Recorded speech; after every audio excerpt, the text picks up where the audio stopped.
तर सरपंच संतोष देशमुख हत्या प्रकरणातील आरोपींना फाशीची शिक्षा व्हावी या मागणीसाठी गेल्या काही दिवसापासून राज्यभर आक्रोश केला जातोय, जनाक्रोश मोर्चा काढला जातोय आणि आता सध्या मुंबईमध्ये हा मोर्चा सुरू होतोय। ही दृश्य मुंबईतली आपण बघतोय। आपल्यासोबत धनंजय देशमुख आणि त्यांचे परिवर्तित सदस्य दादा काय सांगाल? ऑलमोस्ट जो आहे तो महिना उलटून गेला आहे, आज तुम्ही थेट मुंबईमध्ये आला आहेत मोर्चा करण्यासाठी। काय वाटतं, विश्वास आहे तुम्हाला न्याय मिळणार की नाही? आरोपी हे सराईत आहेत सगळे। आरोपी म्हणजे काय चुकून झालेले नाहीत। आरोपी हे सगळे कट कारस्थानामधले आहेत। ही संघटित गुन्हेगारीची खूप मोठी साखळी आहे आणि यासाठी सरकारला सुद्धा मेहनत घ्यावी लागते, कारण का अजूनही एक आरोपी सापडत नाहीये। तो खूप सराईत आहे, तो कागदोपत्री फरार आहे। तो पोलीस प्रशासनासोबत राहतो, चहा पाणी करतो, जेवण करतो, ऑफिसमध्ये बसतो, एका पक्षाच्या कार्यालयामध्ये सगळे बसतात। यावरून ही किती जिकिरीची बाब आहे सरकारसाठी सुद्धा, यंत्रणेसाठी सुद्धा हे सिद्ध झालेलं आहे। त्याचा शोध तर होतच नाहीये, पण बऱ्याचशा गोष्टी ज्या जिम्मेदारीपूर्वक मी बोलतो की यांनी जर काही पुरावे नष्ट केले तर याची सर्वस्वी जबाबदारी यंत्रणेवर असेल असं मी ठामपणे सांगतो आणि त्यांनी ती स्वीकारायला पाहिजे। आपण अजून देखील बातचीत करू। ताई, काय सांगाल? एवढ्या दिवसांपासून जो तपास सुरू आहे, काय वाटतं, तपासापासून तुम्ही समाधान आहेत का? समाधान म्हणजे आम्हाला ज्यावेळेस माझ्या वडिलांना न्याय मिळेल, आम्हाला तिथं कुठंतरी थोडंसं समाधान मिळणार आहे। फक्त आमची एकच मागणी आहे की माझ्या वडिलांना लवकरात लवकर न्याय मिळाला पाहिजे आणि जे कोणी आरोपी असतील त्यांना कठोरात कठोर शिक्षाही झालीच पाहिजे। सर, अजून एक महत्वाची गोष्ट म्हणजे यामध्ये वाल्मिक कराड यांची संपत्ती जप्त व्हावी अशी देखील तुमच्याकडून मागणी करण्यात आली। काय वाटतं, की झाली पाहिजे की नाही? गव्हर्नमेंट, ईडी यांचे ते विषय आहेत। कशा प्रकारे कोणत्या माणसाने काय माया जमवलेली आहे त्या संदर्भात जी कायदेशीर प्रक्रिया आहे ती त्यांनी राबवायचं काम चालू केलेलं आहे। ते त्यांचंच काम आहे।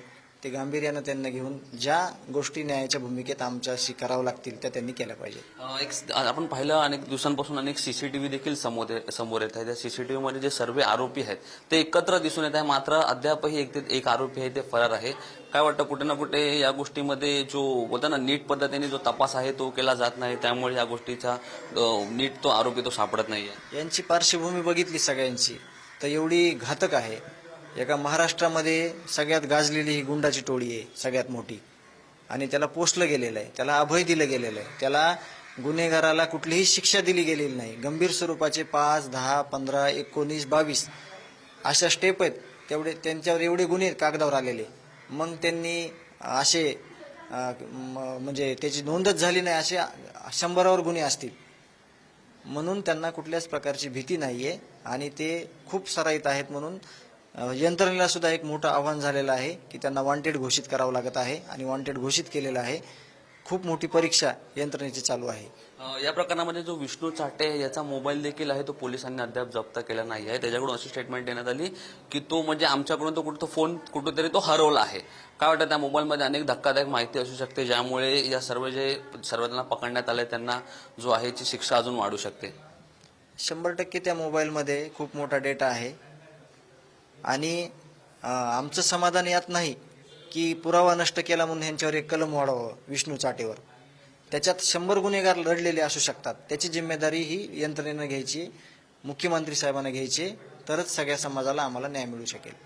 नक्कीच आपण अजून देखील बातचीत करूया। ताई, काय सांगाल? आपण पाहिलं, महिना उलटून गेला आहे, कोर्ट, नंतर पोलीस स्टेशन, त्यानंतर आपण पाहिलं तर आंदोलन, मागील हेच सर्व महिन्याभरापासून सुरू आहे, मात्र कुठेच जो आहे फक्त ती गोष्ट अशी गोल गोल फिरली जाते। म्हटलं कुठं अजून कुठल्या पॉईंटवर येत, असं वाटतं का तुम्हाला?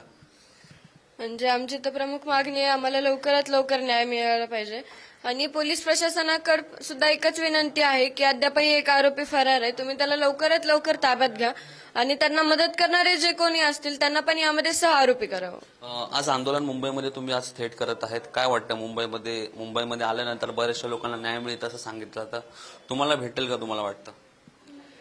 न्याय तर म्हणजे आमची मागणीच ती आहे, आम्हाला न्याय मिळायला पाहिजे आणि त्यासाठी ठिकठिकाणी मोर्चे निघतात आणि मोर्चे म्हणजे जो समाजाच्या भावना आहेत त्यांचा तो आक्रोश आहे आणि त्यातून सुद्धा असते त्यांची पण एकच विनंती आहे की लवकरात लवकर आम्हाला न्याय मिळाला पाहिजे, म्हणून कुठेतरी वाटतं की आम्हाला लवकरात लवकर न्याय मिळेल। नक्कीच आपण पाहिलं की देशमुख परिवारातील सदस्याची एकच प्रामुख्याने मागणी आहे की या संपूर्ण प्रकरणामध्ये आम्हाला लवकरात लवकर न्याय मिळावा. महत्वाचं म्हणजे आता त्यांच्याकडून आज मुंबईमध्ये आंदोलन देखील केलं जाणार आहे. आंदोलनानंतर सरकारकडून पुढील काय पावलं उचलली जातात, पुढील काय कारवाई केली जाते हे देखील पाहणं मात्र आता येणाऱ्या दिवसांमध्ये तितकंच महत्वाचं असणार आहे. व्हिडिओ जर्नलिस्ट श्रीकांत खरातसह मी रिद्देश हातीम, पुढारी न्यूज, मुंबई.